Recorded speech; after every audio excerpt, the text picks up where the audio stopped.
नमस्कार दोस्तों, मैं अनुज आप सभी का स्वागत करता हूं हमारे प्यारे से यूट्यूब चैनल पे। तो आज की वीडियो में हम जानेंगे एक काफी इंपॉर्टेंट टॉपिक के बारे में जो कि है climate change. So without any further delay चलिए वीडियो को शुरू करते हैं। Like a Hellcat.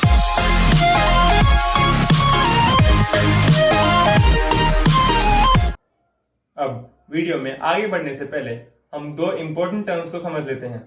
ये दो इंपॉर्टेंट टर्म्स हैं क्लाइमेट एंड वेदर।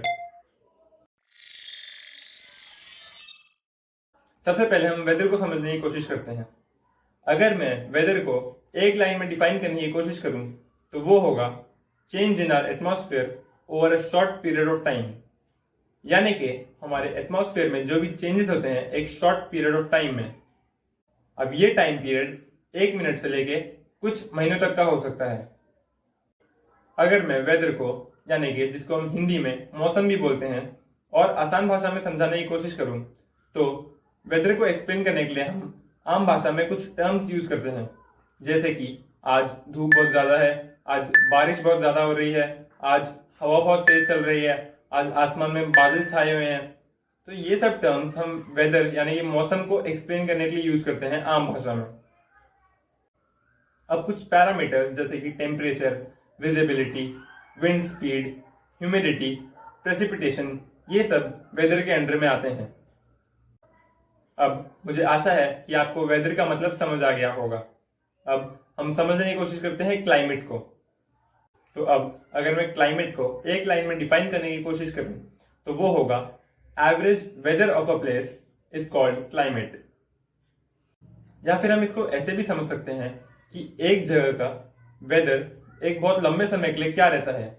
अगर हम इसको एक एग्जांपल से समझने की कोशिश करें, जैसे कि हमने एक जगह ली है और उधर पिछले बहुत सालों से हमेशा बारिश ज्यादा होती है और उधर का जो टेम्परेचर है वो हमेशा 30 डिग्री से कम रहता है, तो हम बोलेंगे, तो हम यहाँ पे ऐसा इसलिए बोल रहे हैं क्योंकि वहां का जो टेम्परेचर है वो बहुत सालों से या फिर ऑलमोस्ट हमेशा कम ही रहता है, कभी 30 डिग्री से ऊपर नहीं जाता।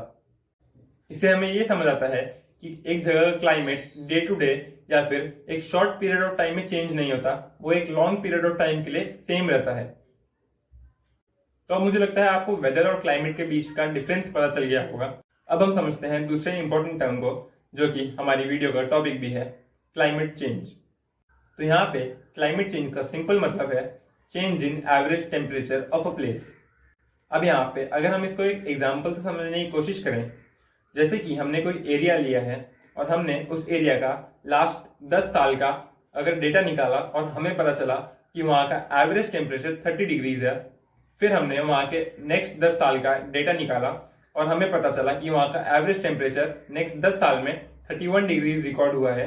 तो हमें ये पता चलता है कि उस एरिया के टेम्परेचर में 1 डिग्री का इंक्रीज है। तो ऐसी सिचुएशन में हम बोल सकते हैं उस एरिया का जो क्लाइमेट है वो चेंज हुआ है और इसी को हम बोलते हैं क्लाइमेट चेंज। तो अब हम क्लाइमेट चेंज के कॉजेस के बारे में यानी कि क्यों या फिर किन कारणों की वजह से अर्थ का क्लाइमेट चेंज हो रहा है उनके बारे में जान लेते हैं। तो इसमें सबसे पहला कारण है ग्लोबल वार्मिंग।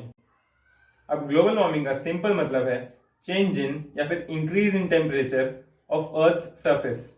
तो ग्लोबल वार्मिंग के भी दो कारण हैं, एक है ह्यूमन एक्टिविटीज और दूसरा है ग्रीन हाउस इफेक्ट। तो सबसे पहले हम ह्यूमन एक्टिविटीज के बारे में जानते हैं। अब मैं यहाँ पे आपको एक चीज बता दूं कि since the pre industrial period जो कि है अराउंड 1850 से अर्थ के सरफेस का टेम्परेचर अराउंड 1 डिग्री सेल्सियस। और ज्यादा चिंता करने वाली बात यह है कि एक स्टडी के अकॉर्डिंग ये global increase in temperature her decade से 0.2 डिग्री सेल्सियस से इंक्रीज होगा, यानी कि आने वाले हर 10 सालों में ये global increase in temperature around 0.2 degrees बढ़ेगा। और यही सेम चीज आप इस ग्राफ में भी नोटिस कर सकते हैं कि कैसे 1884 से लेके अभी तक कैसे हमारा अर्थ के सरफेस का टेम्परेचर इंक्रीज होते हुए आया है और 2020 तक ये अराउंड 1.2 डिग्रीज होने वाला है। और इस ग्लोबल इंक्रीज इन टेम्परेचर का एक मेन कारण है ह्यूमन एक्टिविटीज, जैसे कि फॉसिल फ्यूल बर्निंग, एग्रीकल्चर और डिफॉरेस्टेशन। और ये टर्म्स के बारे में हम डिटेल में जानेंगे आगे इस वीडियो में। अब ग्लोबल वार्मिंग का दूसरा इंपॉर्टेंट कारण है ग्रीन हाउस इफेक्ट। तो आइए ग्रीन हाउस इफेक्ट को इस वीडियो की मदद से समझने की कोशिश करते हैं। तो यहाँ पे आप देख सकते हैं कि सनलाइट अर्थ के एटमॉस्फेयर में एंटर करती है, फिर कुछ एनर्जी रिफ्लेक्ट बैक हो जाती है स्पेस में और कुछ एब्जॉर्ब हो जाती है और रीरेडिएट होती है in the form of heat. फिर ग्रीन हाउस गैसेस इस एनर्जी को एब्जॉर्ब करती हैं और रेडिएट करती हैं इन ऑल डायरेक्शंस और इस कारण अर्थ का टेम्परेचर इंक्रीज होता है।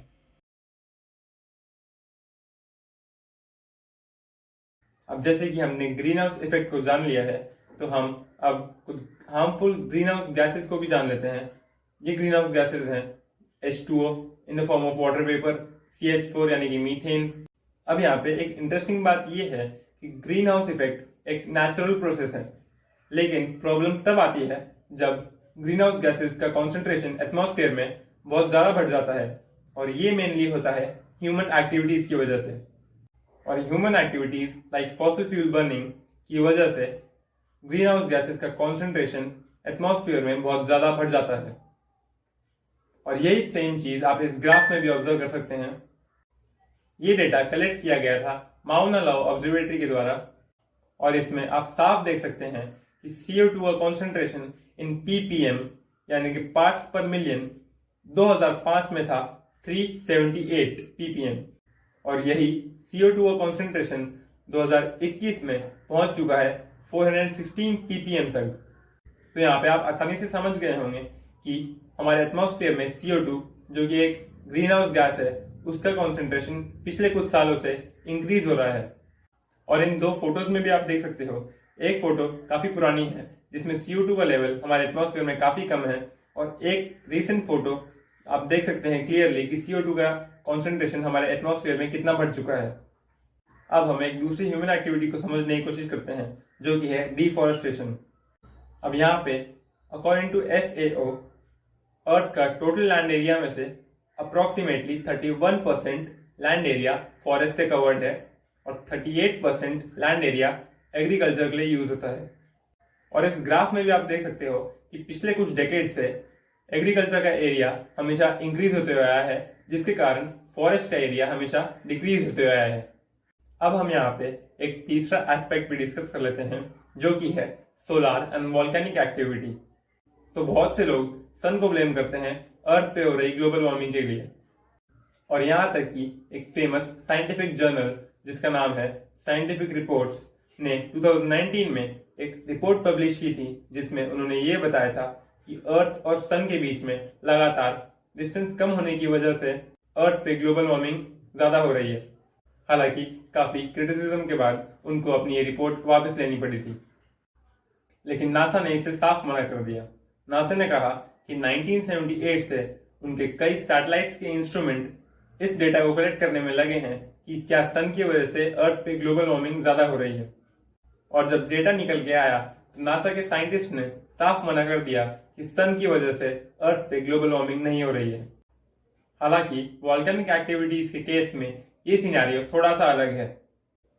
तो इस केस में अगर वॉल्केनिक इरप्शन काफी ज्यादा स्ट्रॉन्ग है, यानी कि जिसमें सल्फर डाइऑक्साइड अगर स्ट्रेटोस्फीयर तक पहुंच जाती है, तो इस केस में सल्फर डाइऑक्साइड सनलाइट को पार्शली ब्लॉक कर देती है उस एरिया में, और ये सनलाइट का ब्लॉकेज कुछ सालों तक भी चल सकता है, जिस कारण हो सकता है कि उस एरिया का टेम्परेचर या फिर ग्लोबल टेम्परेचर डिक्रीज हो जाए कुछ डिग्रीज से।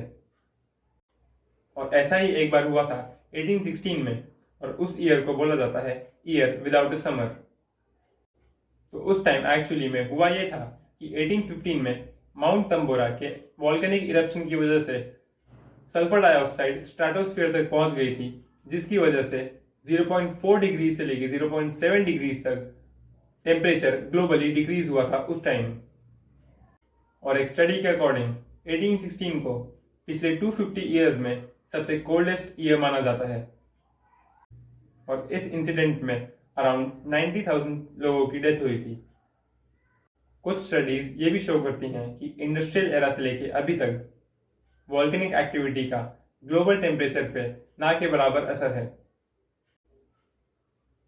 और पिछले कुछ सालों से वॉल्केनिक एक्टिविटीज की वजह से जो CO2 का एमिशन है एटमॉस्फेयर में, वो 1% से भी कम है as compare to the total emission of CO2 by other sources. तो आज की वीडियो में हमने क्लाइमेट चेंज के बारे में सीखा, और साथ ही में क्लाइमेट चेंज के कॉजेस के बारे में भी जाना। बाकी की इन्फॉर्मेशन हम इस वीडियो के पार्ट 2 में जानेंगे और साथ ही में क्लाइमेट चेंज के सॉल्यूशंस के बारे में भी जानेंगे। तो आज की वीडियो में बस इतना ही। अगर आपको आज की वीडियो हेल्पफुल लगी हो तो वीडियो को लाइक करें और ऐसी ही और इन्फॉर्मेटिव वीडियोस देखने के लिए चैनल को सब्सक्राइब करना ना भूलें।